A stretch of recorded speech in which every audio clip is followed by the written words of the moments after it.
నమస్తే అండి. ఐయుఐ తర్వాత తీసుకోవాల్సిన జాగ్రత్తల గురించి మనం ఈరోజు తెలుసుకుందాము. నేను doctor Maitreyi, fertility expert, Maitrisri fertility centre, Hyderabad. So IUI procedure అనేది చేయించుకున్న తర్వాత చాలామందికి ఎన్నో సందేహాలు అనేవి ఉంటాయి. మేము రెస్ట్ తీసుకోవాలా, ఎక్సర్సైజ్ చేయొచ్చా, ట్రావెల్ చేయొచ్చా, వీటన్నిటి గురించి మనం ఈరోజు మాట్లాడుకుందాము. ఫస్ట్ వచ్చేసి ఐయుఐ ప్రొసీజర్ అయిన తర్వాత ఎంతసేపు మనము ఆ టేబుల్ పైన పడుకొని ఉండాలి. ఇదేంటి అంటే అట్లీస్ట్ ఒక 15 మినిట్స్ అయినా కానీ మనం అదే పొజిషన్లో పేషెంట్ని మెయింటైన్ చేస్తాం. దాని తర్వాత మీరు నార్మల్గా మీరు చేసుకునే వర్క్స్ అనేది చేసుకోవచ్చు. సెకండ్ వచ్చేసి ఐయుఐ ప్రొసీజర్ అయిపోయిన తర్వాత మీరు వాష్రూమ్ యూజ్ చేయొచ్చా లేదా అనేది ఎంతోమంది పేషెంట్స్కి డౌట్ అనేది ఉంటుంది. చాలామంది ఏం చేస్తారంటే ఐయుఐ అయిపోయిన తర్వాత ఇంటికి వెళ్ళిన తర్వాత కూడా వాళ్ళు వాష్రూమ్ ఎన్నో గంటలు పోకుండా ఉంటారు. ఇది ఎంత మటుకు కరెక్ట్? ఇది మీరు పాటించాల్సిన అవసరమే లేదు. ఎందుకు అంటే యూరిన్ అనేది హోల్డ్ చేయాల్సిన అవసరం లేదు. యూరిన్ హోల్డ్ చేశారంటే మీకు urinary tract infections, bladder problems ఇవన్నీ వస్తాయి.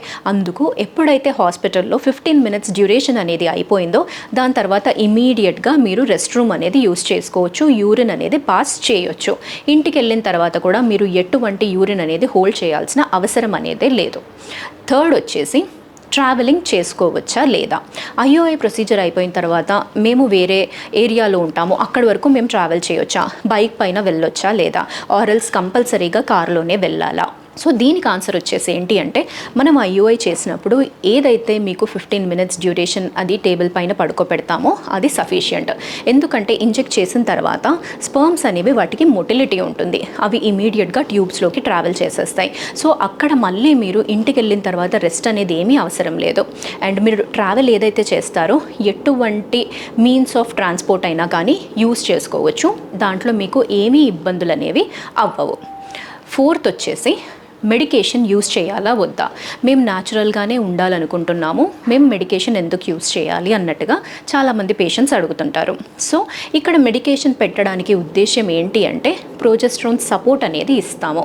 కొందరికి ఇర్రెగ్యులర్ సైకిల్స్ కారణాల వల్ల ఎగ్ ప్రాపర్గా ఎప్పుడైతే రిలీజ్ కాకుండా ఉంటుందో అలాంటి వాళ్ళకి మనం ట్రిగ్గర్ ఇంజెక్షన్స్ అనేవి ఇస్తాం. ట్రిగ్గర్ ఇంజెక్షన్స్ ఇచ్చిన తర్వాత నెక్స్ట్ వచ్చే ఫేస్ అనేది ల్యూటియల్ ఫేస్, అది మెయింటైన్ అవ్వాలి కాబట్టి మీకు ప్రోజెస్ట్రాన్ సపోర్ట్కి టాబ్లెట్స్ అనేది పెడతాం. సో అవి యూజ్ చేసుకుంటే మీ బాడీకి ఎటువంటి ప్రాబ్లం అనేది ఉండదు. ఆ టాబ్లెట్స్ అనేవి యూజ్ చేసుకున్నప్పుడు మనము ఎక్స్టర్నల్గా ఇంకా మీకు ప్రెగ్నెన్సీకి సపోర్ట్ ఇస్తున్నట్టుగా ఉంటుందండి. సో టాబ్లెట్స్ యూజ్ చేసుకోవచ్చు, ప్రాబ్లం ఏమీ ఉండదు. ఫిఫ్త్ వచ్చేసి మేము ఇన్ని రోజులు ఎక్సర్సైజ్ చేసేవాళ్ళము, వర్కౌట్స్ చేసాము, సో ఇప్పుడు ఓవ్యులేషన్ అయిపోయింది, ఐయుఐ చేశారు మీరు, మేము ఇప్పుడు నార్మల్గా మా లైఫ్ స్టైల్ ప్రకారము ఎక్సర్సైజ్, వాకింగ్ ఇవన్నీ చేసుకోవచ్చా లేదా. సో డెఫినెట్గా మీరు చేసుకోవచ్చండి, నార్మల్గానే ఉండొచ్చు. లైక్ మీరు ఎలా అయితే ముందు ఎక్సర్సైజ్, వాకింగ్ అవన్నీ చేశారో ఇప్పుడు కూడా చేయొచ్చు. ఏదైనా రెస్ట్రిక్షన్స్ ఉన్నా కానీ మీకు ప్రెగ్నెన్సీ పాజిటివ్ వచ్చిన తర్వాత హెవీ వెయిట్స్ లిఫ్ట్ చేయొద్దు అలాంటివి అప్పుడు ప్రెగ్నెన్సీ పాజిటివ్ వచ్చాక చెప్తాం. బట్ ఈ క్రమంలో మీ బాడీలో జరిగేటివి నార్మల్గా జరుగుతూనే ఉంటాయి. సో దాని గురించి మీరు ఇక్కడ రెస్ట్ తీసుకోవాలి, చేసుకోకుండా ఉండాలి అన్నట్టుగా ఏమీ ఉండదు. సిక్స్త్ వచ్చేసి ఐయుఐ అయిన తర్వాత భార్యాభర్త కలవచ్చా లేదా, కలిస్తే ఏమైనా ఇబ్బంది ఉంటుందా. సో దీనికి ప్రాబ్లం ఏమీ ఉండదండి, మీరు నార్మల్గా కలవచ్చు. కలవాలన్నా ఏమీ ప్రాబ్లం లేదు. ఒకవేళ మీరు వేరే దూరం ప్లేసెస్లో ఉంటున్నారు, మేము కలవలేకపోతున్నాము అన్నా కానీ ఎటువంటి ప్రాబ్లం అనేది లేదు. ఎందుకంటే ఇది కంప్లీట్లీ అప్ టు యూ. మీకు ఐయుఐ చేసినప్పుడే ఎగ్ రిలీజ్ టైంలోనే ప్రొసీజర్ అనేది అయిపోయింది, శాంపుల్ ప్రాసెస్ చేసి మీకు యూట్రస్ లోపలికి అనేది ఇంజెక్ట్ చేసాం. మీరు దాని తర్వాత కలిసినా కలవకపోయినా ఎటువంటి ఇబ్బంది అనేది ఏమీ ఉండదండి. సెవెంత్ వచ్చేసి మేము ఐయుఐ అయిపోయిన తర్వాత ఏ ఫుడ్ తీసుకోవాలి, ఏ ఫుడ్ తీసుకోవద్దు, ఈ క్వశ్చన్ కూడా ఉంటుంది. సో ఇక్కడ మనం చెప్పేది ఏంటి అంటే ఫ్రూట్స్లో వచ్చేసి పపాయా, పైనాపిల్ అవాయిడ్ చేసుకోమంటాం. బట్ టెక్నికల్లీ మనం చూసుకుంటే ఈ ఫ్రూట్స్ కూడా ఎటువంటి ఇబ్బంది అనేది ఏమీ కాజ్ చేయవు. కాకపోతే చాలామందికి ఒక మిస్కన్సెప్షన్ ఏముంటుంది అంటే పపాయా తింటే, పైనాపిల్ తింటే పీరియడ్ వచ్చేస్తుంది అన్నట్టుగా అనుకుంటారు. సో మనకి ఏం కావాలి, ఈ ప్రొసీజర్ ఏది అయిపోయాక మెంటల్ పీస్ అనేది ఇంపార్టెంట్. సో ఆ మెంటల్ పీస్ కోసం మాత్రమే మిమ్మల్ని ఈ ఫ్రూట్స్ అనేది అవాయిడ్ చేయమంటాం. మనం టెక్నికల్గా చూసుకుంటే రా పపాయాలో కొన్ని ఎంజైమ్స్ అనేవి ఉంటాయి, అవేవైతే మనకి యూట్రస్ కాంట్రాక్షన్స్ అనేది చేయొచ్చు.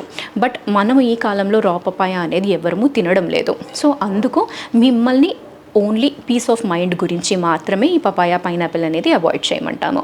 తర్వాత వచ్చేసి వేరే నార్మల్ తీసుకునే ఫుడ్స్ అనేవి మీరు తీసుకోవచ్చు.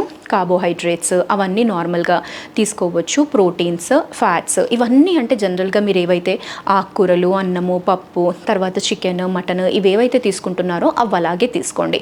వాటిలో మీరు పెద్ద చేంజెస్ చేసుకోవాల్సిన అవసరం అనేది ఏమీ లేదు. ఓన్లీ జంక్ ఫుడ్ ఒకటి అవాయిడ్ చేస్తే సరిపోతుంది. And hydration at least 3 to 4 litres water అయినా కానీ తీసుకునేలాగా చూడండి.